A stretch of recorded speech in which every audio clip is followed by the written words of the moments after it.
Good morning, sir. Today I'm about to tackle is the global logistics. So, what is global logistics? Global logistics connects critical components of the supply chain from a product's point of origin to its point of consumption.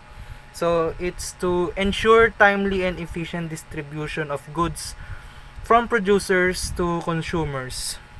So, global logistics is the process, largely a science but also an art, of managing the flow of goods through the supply chain from the place where they are made to place where they are consumed.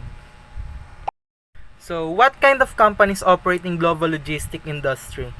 Global logistic requires close and integrated collaboration between a host of business partners. Shipping companies, airline, railroads, and trucking companies move goods. Global delivery services manage the movement of goods. Logi- Logistic real estate companies own and operate facilities that are essential nodes for transport, management, and storage, while a host of service providers provide the software, security, labor, and intelligence that keep the global logistics system working. Prologis, a leading global logistic company, provides efficient logistic real estate solutions around the world. What is freight forwarding in logistics? Freight forwarding is the coordination and shipments of goods from one place to another via single or multiple carriers. Carriers can be via air, marine, rail, or highway. What is a foreign trade zone?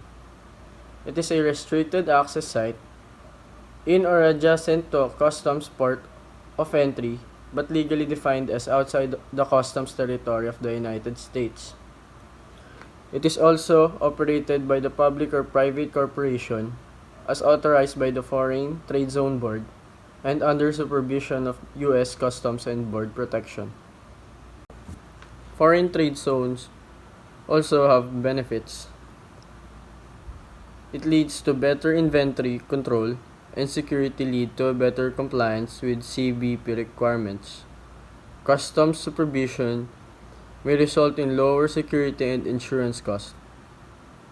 Duty payable on FTZ merchandise does not need to be included in the calculation of insurable value. Again, lowering insurance costs, reduced transportation costs may also result from streamlined logistics.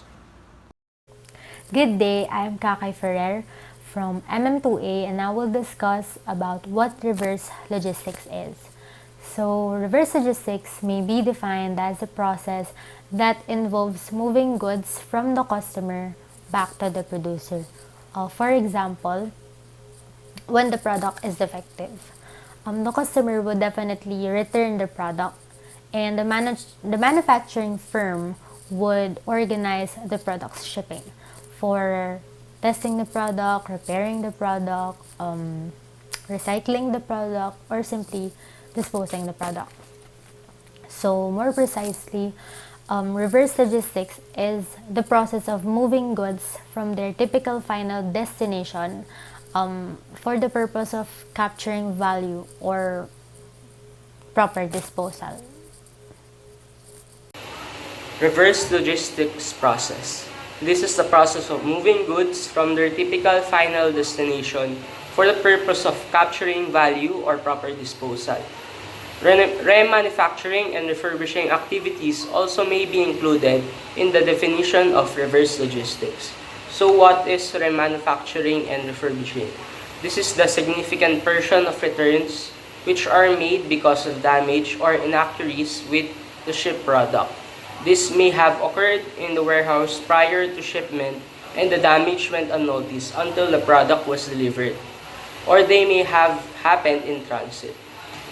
The reverse logistics process starts with the raw material being transferred to part fabrication, module sub-assembly, parts assembly, then it will be distributed to the consumer.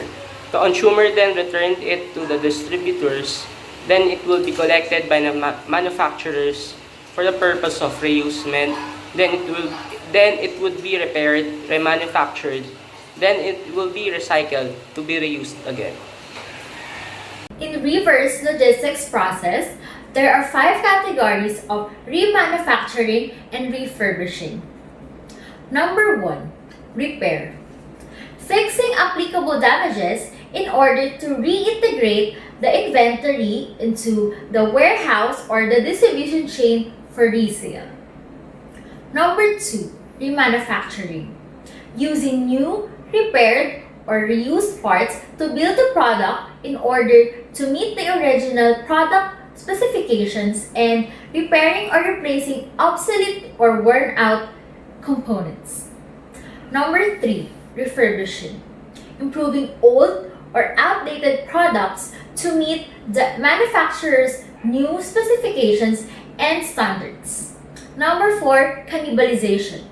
Recovering reusable parts from used products in order to facilitate remanufacturing and refurbishing activities. Number 5, recycling. Reusing materials from another product or sub-assembly to create new products or refurbish others.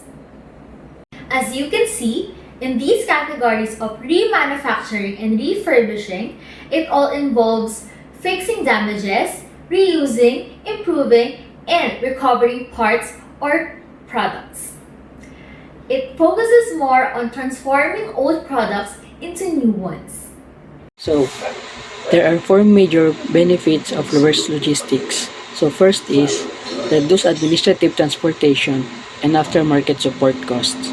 It allows a trader to receive a product back from the consumer or send unsold merchandise back to the manufacturer to be taken apart, sorted, reassembled, or recycled, minimizing overall costs for an organization. Second is increase service market share.